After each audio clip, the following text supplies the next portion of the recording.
Now good morning student, start करें अपनी class. Complex numbers, complex numbers में last time पे आपने पढ़ा था modulus of a complex number और उसकी कुछ प्रॉपर्टीज आपने पढ़ी थी ना।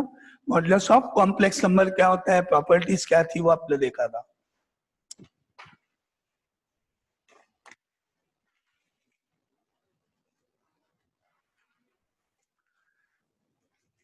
Now suppose let z is equal to a plus iota b is a complex number. A plus iota b is a complex number. Then we know that z bar इसका conjugate हो जाएगा a minus iota b। अगर एक complex number है z equal to a plus iota b, तो इसका conjugate number हो गया a, z बार से डिनोट करेंगे अपन a माइनस आयोटा b। अगर मैं इन दोनों का मल्टीप्लिकेशन करें, प्रोडक्ट करें, z इंटू जेड बार करें, तो आपको रिजल्ट मिला a plus iota b multiply by a minus iota b। और इसके बाद इनका प्रोडक्ट करा तो आपको मिला z इंटू जेड बार। ये आइडेंटिटी लगा सकते हैं अपन, यहाँ a plus B into A minus B की फॉर्म है यहाँ।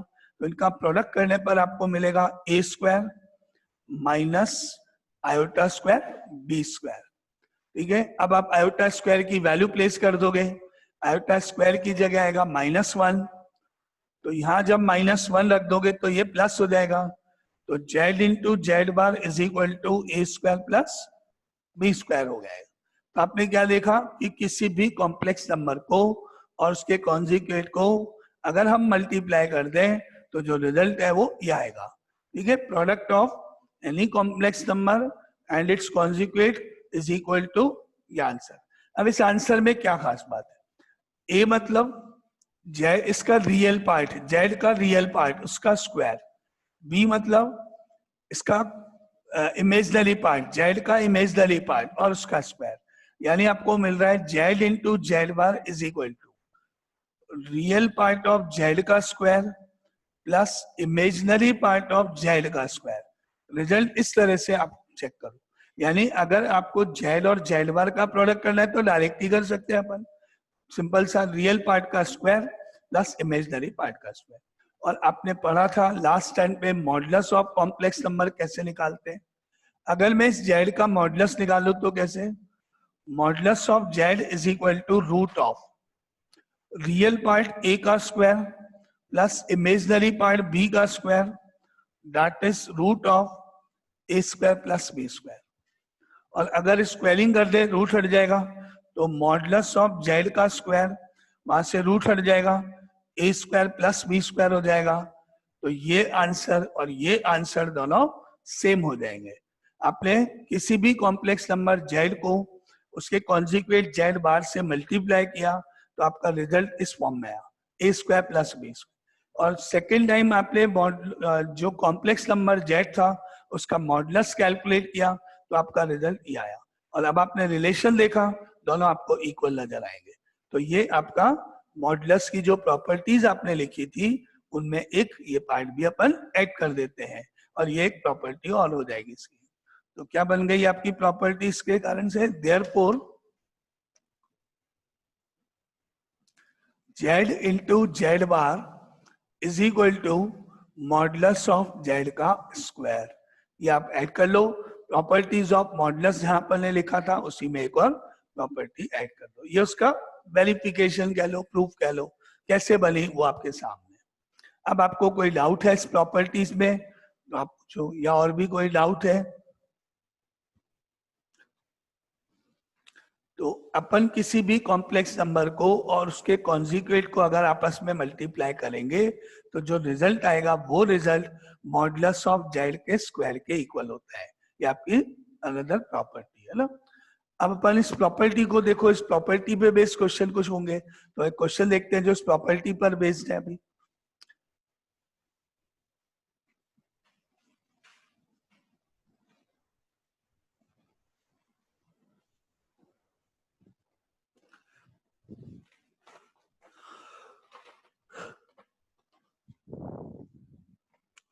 एक क्वेश्चन है आपके पास, if alpha and beta are different complex numbers. Different complex numbers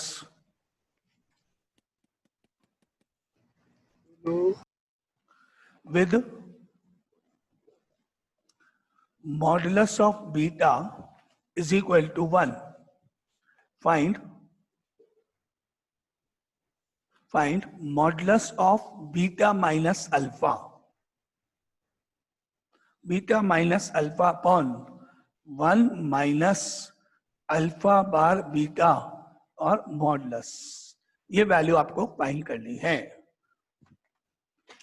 तो क्वेश्चन क्या है आपके सामने? If alpha and beta are different complex numbers, दो कॉम्प्लेक्स नंबर है alpha and beta, with modulus of beta is equal to 1, ये given है, modulus of beta 1 है और आपको इसका वैल्यू निकालनी. ठीक है, अब मेथड देखो, आप इसको पूरे कंप्लीट पार्ट को एज ए जेड एज्यूम करना. देखो मैं क्या लिख रहा हूं, ये मॉडुलस, ये पूरा जो कंप्लीट पार्ट है आपका, ये अगर जेड है, मॉडुलस ऑफ जेड की तरह से दिख रहा है आपको पूरा कंप्लीट एक्सप्रेशन, फ्रैक्शन इंक्लूड, पूरा कंप्लीट एक्सप्रेशन को आप एज ए जेड मान लोगे तो ये आपको मॉडुलस ऑफ जेड नजर आएगा, मॉडुलस ऑफ जेड नजर आएगा आपको. और जो आपने अभी आइडेंटिटी या फॉर्मूला पढ़ा है वो मैं यहां लिख रहा हूं, because modulus of Z square is equal to होता है जेड इंटू जेड बार. अभी आपने ये प्रॉपर्टी पढ़ी, we know that modulus of Z square is equal to होता है जेड इंटू जेड बार. ये पहली लाइन, ये फॉर्मूला लिखा, प्रॉपर्टी लिखी मैंने. ठीक है, अब आप आगे देखना, अगर आपको कोई डाउट है, कोई चीज समझना है तो बोला. दैट इम्प्लाइज, मैंने इस पूरी टर्म को जेड मान लिया, वो यहां रखा. That implies modulus of whole term beta minus alpha 1 minus alpha bar beta and whole square is equal to, जिसकी वैल्यू आपको निकालनी है.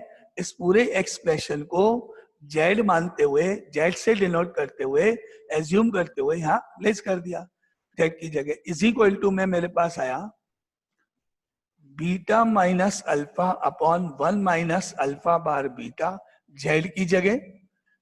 फिर मेरे पास आया beta minus alpha upon 1 minus alpha bar beta bar, ये जेड बार की जगह से. इस तरह से आप चेक करो, आपको एक एक स्टेप देखना है. जिस स्टेप में आपको डाउट हो आप बोलना, हर स्टेप के बाद आपको थोड़ा सा टाइम दे रहा हूं. तो एनी डाउट? तो जो जिसकी वैल्यू मुझे निकालनी थी उसको मैंने जेड मानते हुए, जो फॉर्मूला या आइडेंटिटी है आपकी, जो आपकी प्रॉपर्टी है, उसमें जेड की जगह वो वैल्यू प्लेस कर दी जिसकी वैल्यू निकालनी थी. तो ये क्वेश्चन अब इस फॉर्म में हो गया मेरा, है ना. अब आगे चलते हैं नेक्स्ट स्टेप में. दैट इम्प्लाइज, ये ब्रैकेट तो एज इट इज आ रहा है, beta minus alpha 1 minus alpha bar beta same. अब आपको यहाँ पे लगानी है कॉन्जुगेट प्रॉपर्टीज. आपको मालूम है Z1 अपॉन Z2 का होल कॉन्जुगेट इक्वल होता है Z1 conjugate upon Z2 conjugate. Whole conjugate upon में जब होते हैं फ्रैक्शन में तो अपन अलग अलग लिख सकते हैं ना.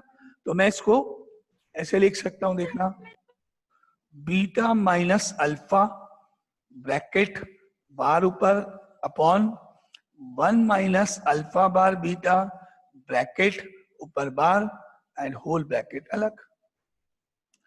ये पूरा ब्रैकेट था जिसमें फ्रैक्शन थी जिसका होल कॉन्जुगेट करना है, उसको मैंने न्यूमरेटर अलग, डिनोमिनेटर अलग करा.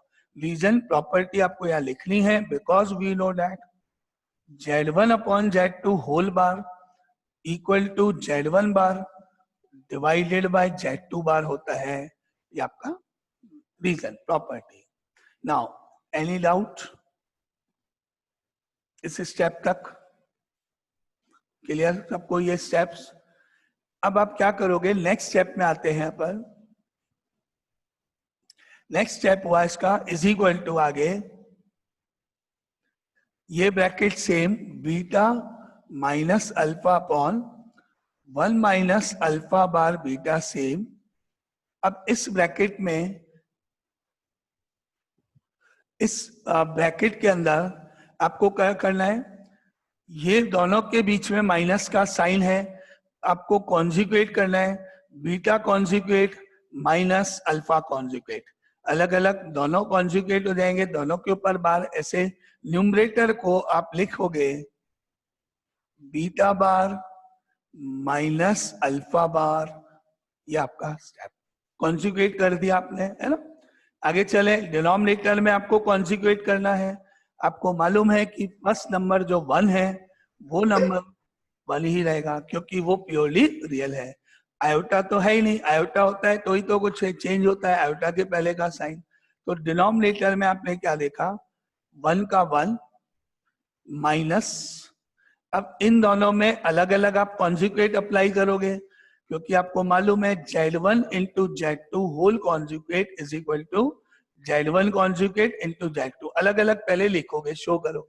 इसको मैंने अलग अलग शो करा, 1 का 1, अब इसको अलग अलग ऐसे, alpha bar bar and beta bar, ये आपका स्टेप 1 नेक्स्ट। और ये आपके स्टेप्स को चेक करो। नाउ अगेन एनी डाउट इस स्टेप में? नहीं, क्लियर? ओके, तो एक बार मैं इसी को वापस रिपीट कर रहा हूं, आपको आ गया, अच्छी बात है।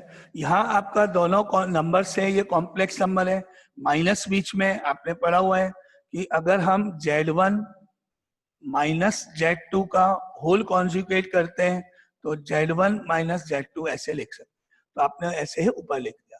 अब आपने यहाँ ये पढ़ा हुआ है कि अगर Z1 Z2 का होल बार करते हैं तो वो Z1 बार इंटू Z2 बार, जो आपने इस वाले पार्ट में वहां अप्लाई किया है। और 1 न्यूमेरिकल नंबर, रियल पार्ट तो 1 ही रहता है ना।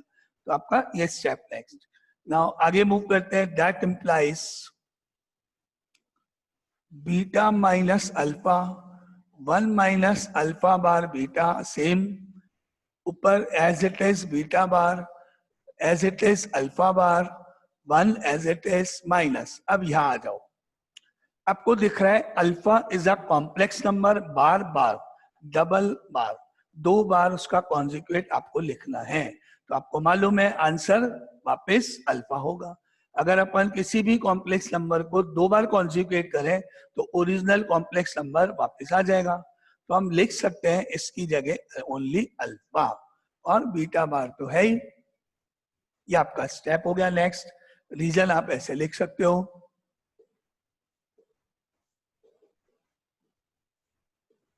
अल्फा बार का whole bar is equal to alpha होता है, अपने को मालूम है। ये अपना रीजन हो गया। नाउ अगेन एनी डाउट यहां तक? ठीक है, क्योंकि ये थोड़ा थ्योरेटिकल है, इसलिए अगर आपको जहां दिक्कत हो बता देना। नहीं, यहां तक हुआ, आगे चले नेक्स्ट स्टेप। नाउ अब अपन न्यूमरेटर न्यूमरेटर मल्टीप्लाई करने जा रहे हैं, डिनोमिनेटर डिनोमिनेटर का प्रोडक्ट करने जा रहे हैं ना। तो मुझे मिला बीटा इंटू बीटा बार फर्स्ट टर्म, फिर बीटा को अल्फा बार से माइनस बीटा अल्फा बार, फिर इस अल्फा को बीटा बार से minus alpha beta bar, minus minus plus alpha and alpha bar, तो plus alpha and alpha bar. ये न्यूमरेटर है। अब यहाँ पे बताओ कोई डाउट? न्यूमरेटर जो मैंने लिखा, प्रोडक्ट क्या है नॉर्मली, है ना, और कुछ नहीं। अब मैं डिनोमिनेटर मल्टीप्लाई करूं दोनों के, है ना, तो इस 1 को 1 से किया 1, 1 को इससे मल्टीप्लाई किया माइनस अल्फा बीटा बार, इसको 1 से किया तो माइनस अल्फा बार बीटा, और इसको इससे किया तो minus minus plus alpha bar alpha beta beta bar.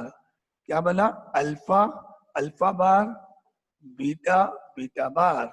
ये इनका मल्टीप्लिकेशन किया गया, नॉर्मल जैसे करते हैं, न्यूमरेटर को न्यूमरेटर से, डिनोमिनेटर को डिनोमिनेटर से। नाउ यहां तक कोई डाउट? ओके, अब अपन आगे देखते हैं, नेक्स्ट स्टेप आ रहा है इसका। आपको मालूम है कि यहाँ बीटा इंटू बीटा बार है, यहाँ अल्फा इंटू अल्फा बार है, ये अल्फा इंटू अल्फा बार है, ये बीटा इंटू बीटा बार है। और आज जो आपने प्रॉपर्टी पढ़ी जिसको हम यूज भी कर चुके हैं, क्या थी कि we know that Z into Z bar equal होता है mod of Z square. Z एक कॉम्प्लेक्स नंबर और एक उसका कॉन्जुगेट, उनका प्रोडक्ट ये होता है। आप चेक करो, देखो बीटा बीटा बार इसके से कंपेयर करो, देखो सेम है। तो जैसे Z into Z bar modulus of Z का स्क्वायर होता है, तो इस प्रॉपर्टी से आप इसको लिख सकते हो मॉडुलस ऑफ बीटा का होल स्क्वायर। सिमिलरली इसको आप लिख सकते हो मॉडुलस ऑफ अल्फा का स्क्वायर। ऐसे यहां पर ये मॉडुलस ऑफ अल्फा स्क्वायर, ये modulus of beta square using this property. अभी ब्रैकेट में अपन मेंशन भी करेंगे। तो जहां जहां सेम नंबर है, अल्फा अल्फा मतलब alpha alpha bar, beta beta bar, वहां ये प्रॉपर्टी हम अप्लाई करें ना। एक स्टेप देखना, ये समझा दिया। अब अगर कोई डाउट है तो बताना। अब हमारा नेक्स्ट स्टेप आ रहा है, इसको हम लिख सकते हैं मॉडुलस ऑफ बीटा का square minus beta alpha bar minus alpha beta बार।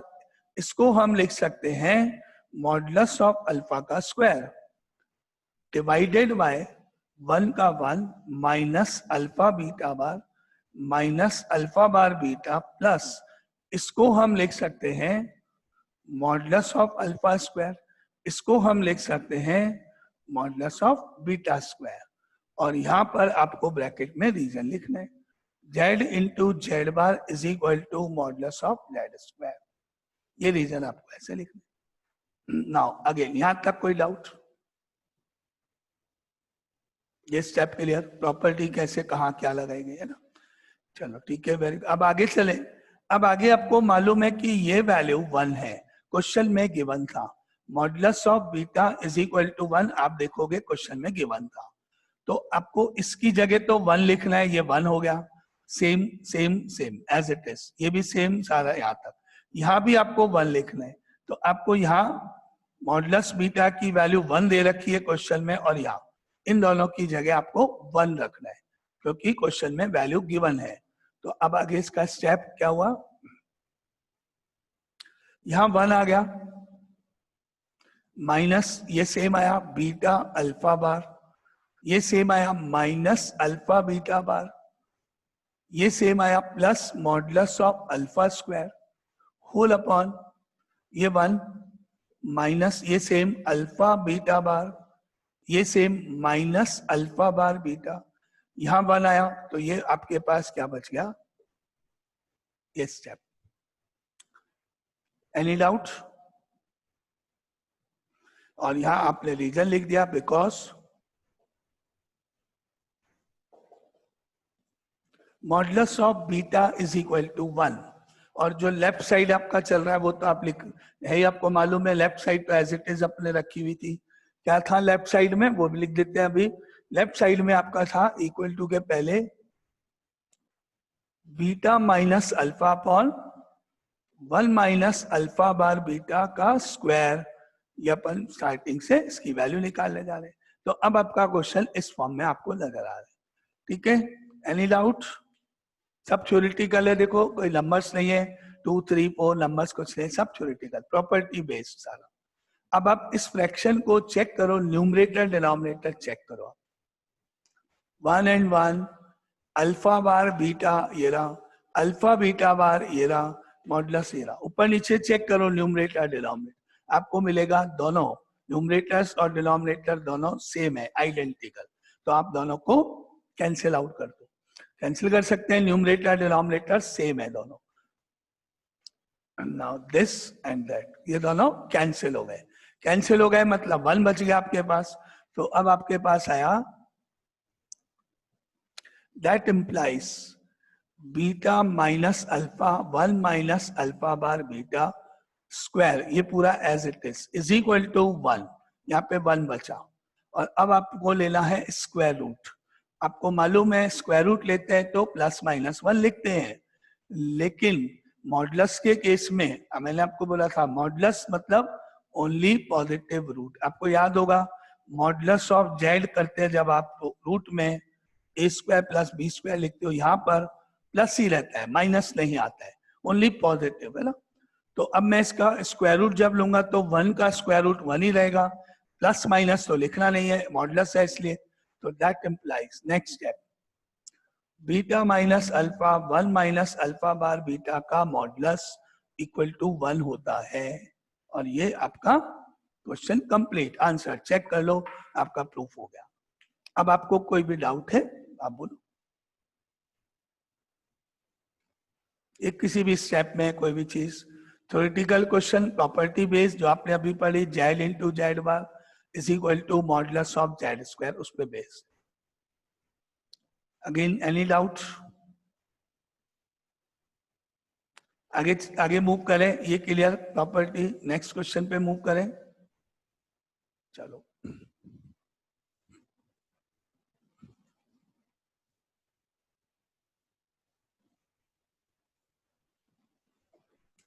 तो ये क्वेश्चन था इस प्रॉपर्टी पर बेस्ड। अब देखो नेक्स्ट क्वेश्चन है सेम इसी तरह का, इसी टाइप का, इसी प्रॉपर्टी पर ऑलमोस्ट बेस्ड क्वेश्चन है, थ्योरेटिकल क्वेश्चन है अगेन। तो आपका क्वेश्चन देखो क्या लिखा है मैंने यहाँ, if modulus of Z1 is equal to modulus of Z2 is equal to modulus of Z3 is equal to and so on equal to modulus of Zn, यानी Z1, Z2, Z3 ये कुछ complex numbers हैं जिनके modulus सबके equal है, सबके modulus equal है, ऐसे कॉम्प्लेक्स नंबर्स हैं। लेकिन इसका मतलब ये नहीं कि Z1, Z2, Z3 सारे कॉम्प्लेक्स नंबर्स इक्वल है, नहीं। जैसे आपको फॉर एग्जांपल देखो, मैंने एक complex number, suppose 3 + 4 iota, Z2 4 + 3 iota, Z3 3 - 4 iota, Z4 4 - 3 iota. ये 4 नंबर्स हैं, सबके मॉडुलसेस इक्वल है अगर आप निकालोगे तो। 3 स्क्वायर + 4 स्क्वायर 9 + 16 25√5 सबके मॉडुलस इक्वल है। ये नहीं है कंक्लूजन की कॉम्प्लेक्स नंबर इक्वल है ना, ये मत लिखना है, ठीक है। क्वेश्चन का मतलब ये है। नाउ आगे नेक्स्ट लाइन है क्वेश्चन की, और ये सारे 1 के इक्वल है, ये सारे मॉडुलस है, सबका मॉडुलस 1 है। Now next, now prove that prove that 1 upon Z1 plus 1 upon Z2 and so on plus 1 upon Zn का modulus equal to Z1 plus Z2 and so on Zn modulus. ये आपका question है। अब इस question को proof कैसे करेंगे वो अपने को स्टेप देखने, ठीक है। तो अपना 1/Z1 1/Z2 सारे कॉम्प्लेक्स नंबर को रेसिप्रोकल किया गया, ऐड किया गया, मॉडुलस निकाला गया, वो आंसर आना चाहिए।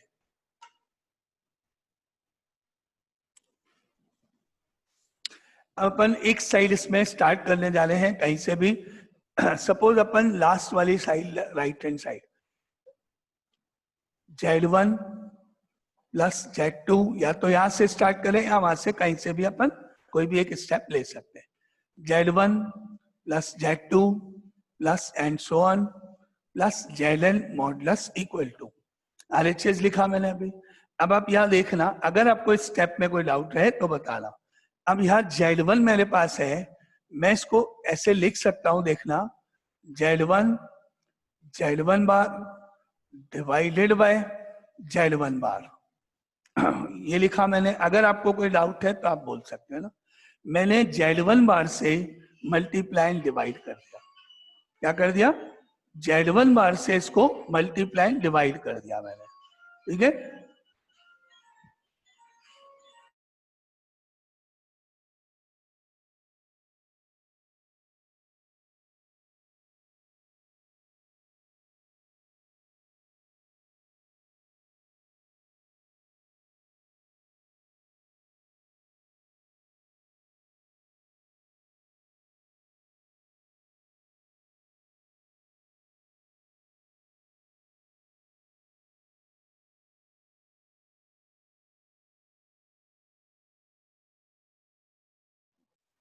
नाउ तो मैंने इसको Z1 बार से मल्टीप्लाई डिवाइड किया, ठीक है, फर्स्ट।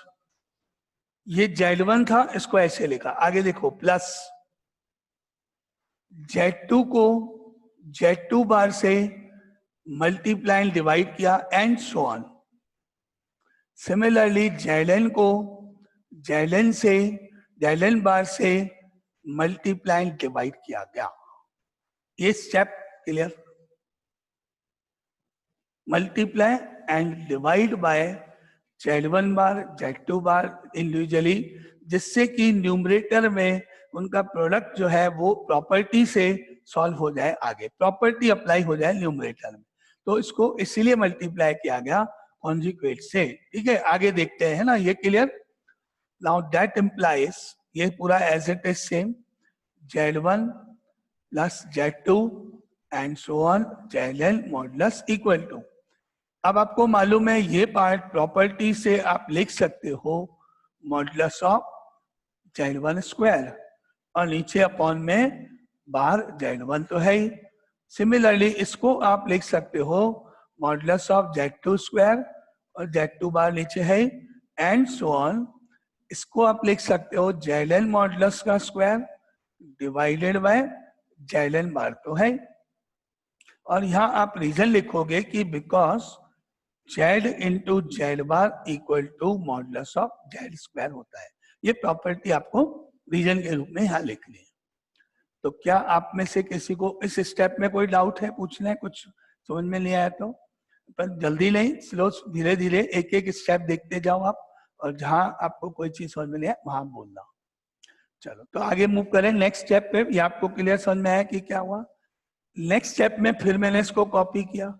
मॉडुलस ऑफ Z1 1 है आपका, modulus of Z1 is equal to 1 question में गिवन है। तो नेक्स्ट स्टेप में यहाँ 1 आ जाएगा, 1 स्क्वायर 1 होता है 1 बाय Z1 बार। यहाँ भी 1 होगा, मॉडुलस ऑफ Z2 भी 1 है, तो ये भी 1 हो जाएगा। ये वाला पार्ट ये भी 1 हो जाएगा, ऊपर सबके मॉडुलस 1 है। तो नेक्स्ट स्टेप स्टार्ट होगा, न्यूमरेटर सारे 1 हो जाएंगे, वो गिवन है इसलिए ना। तो नेक्स्ट लाइन, ये पूरा एज इट इज लिखा मैंने, that implies Z1 plus Z2 plus and so on Zn modulus is equal to modulus of, ये 1 हो गया Z1 bar 1 upon Z2 bar and so on 1 upon Zn bar. ये आपके पास आया। रीजन आपको लिखना है, because modulus of Z1 is equal to modulus of Z2 equal to modulus of Zn is equal to 1 होता है। ये आपको ऊपर वाला रीजन जो है। नाउ ये आपका स्टेप है। एनी डाउट इस स्टेप में? Okay clear. तो अब आपके पास ये आया 1 upon Z1 bar plus 1 upon Z2 bar plus 1 upon Zn बार, है ना। न्यूमरेटर 1 है, नीचे बार है। आप ये देखो कि अगर आपके पास सपोज करो कि एक कॉम्प्लेक्स नंबर 1 अपॉन Z और इसके ऊपर होल बार है, तो इसका क्या मतलब हुआ? न्यूमरेटर में तो रियल नंबर है, इमेजिनरी है ही नहीं, कॉम्प्लेक्स है ही नहीं, न्यूमरेटर तो 1 ही रहेगा, उसमें तो कोई चेंज होना ही नहीं है। तो आप इसको क्या लिख सकते हो?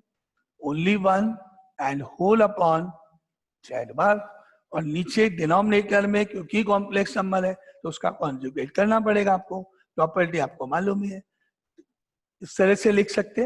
नाउ ऐसे ही इसका रिवर्स, ऐसे देखो, अगर न्यूमरेटर 1 है, नीचे Z बार है, तो इसका मतलब 1 अपॉन Z का होल बार भी लिख सकते हैं, एक ही बात है ना।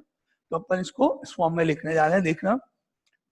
अब मैंने इसको आगे नेक्स्ट स्टेप लिखा इस तरह से, दैट इम्प्लाइज, ये same Z1 plus Z2 plus and so on plus Zn modulus equal to, इसको मैं लिख सकता हूं मॉडुलस में 1 अपॉन Z1 का होल कॉन्जुगेट प्लस, इसको लिख सकते हैं 1 अपॉन Z2 का whole conjugate and so on, इसको लिख सकते हैं 1 अपॉन Zn का होल कॉन्जुगेट, ये मॉडुलस।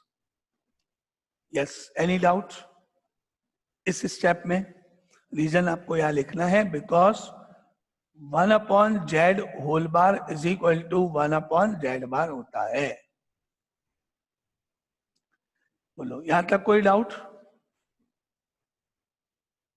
क्लियर सब? अब आप याद करो, ये आप इसको पढ़ो, Z1 बार है प्लस ये Z2 बार है प्लस एंड सो ऑन ये ZN बार है। ये सारे प्लस में हैं और Z1 Z2 अलग अलग कॉम्प्लेक्स नंबर्स हैं। Z1 bar plus Z2 bar plus Z3 बार। याद करो आपने प्रॉपर्टी पढ़ी है कि Z1 प्लस Z2 दो कॉम्प्लेक्स नंबर का होल बार इक्वल होता है Z1 बार प्लस Z2 बार के। अब इसको पढ़ना, ये पूरा एक कॉम्प्लेक्स नंबर है, ऐसे पढ़ो Z1 बार, ये Z1 बार, ये प्लस ये Z2 बार, ये Z2 बार, ऐसे इंडिविजुअल कॉन्जुगेट साइन है, इंडिविजुअल अलग अलग। दो से ज्यादा होंगे तो भी एप्लीकेबल है। तो आप इधर से इधर पहुंचो, यानी इसको आप इस फॉर्म में लिख सकते हो, ब्रैकेट में एडिशन और होल बार।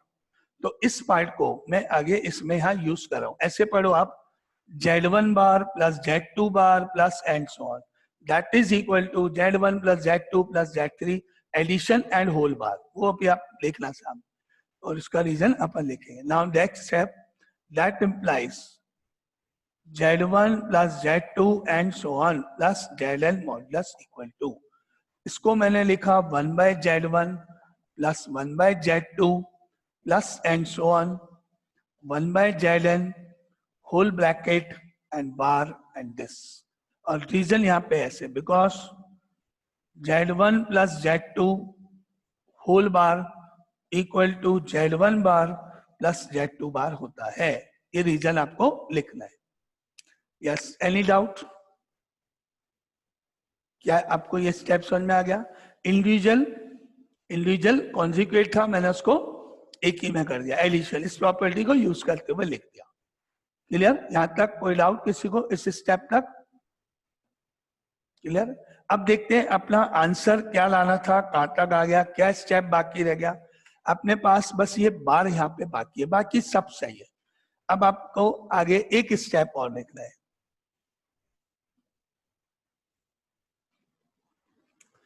अब आप इसको ऐसे पढ़ो, ये पूरा ब्रैकेट आपका जेड है, पूरे ब्रैकेट को आप जेड पढ़ो, ये बार है, ये बार पढ़ो, ये लाइंस यानी ये मॉडुलस है, ऐसे पढ़ो।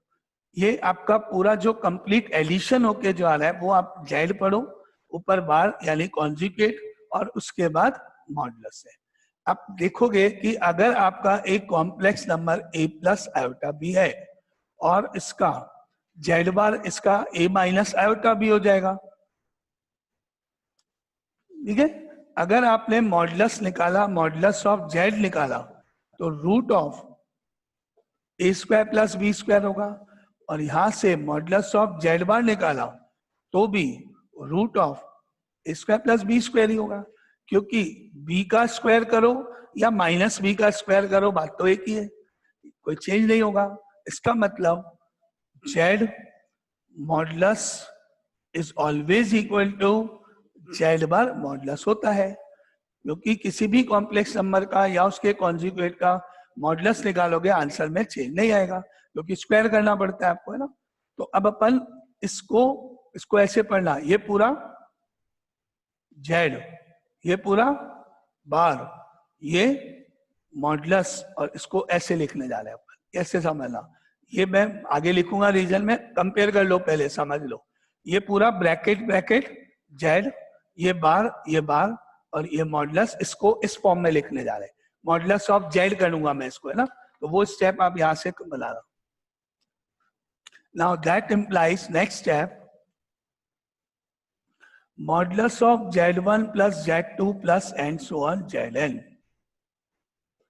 इज इक्वल टू, इसको मैंने लिखा 1 by Z1 plus 1 by Z2 and so on 1 by Zn and whole modulus.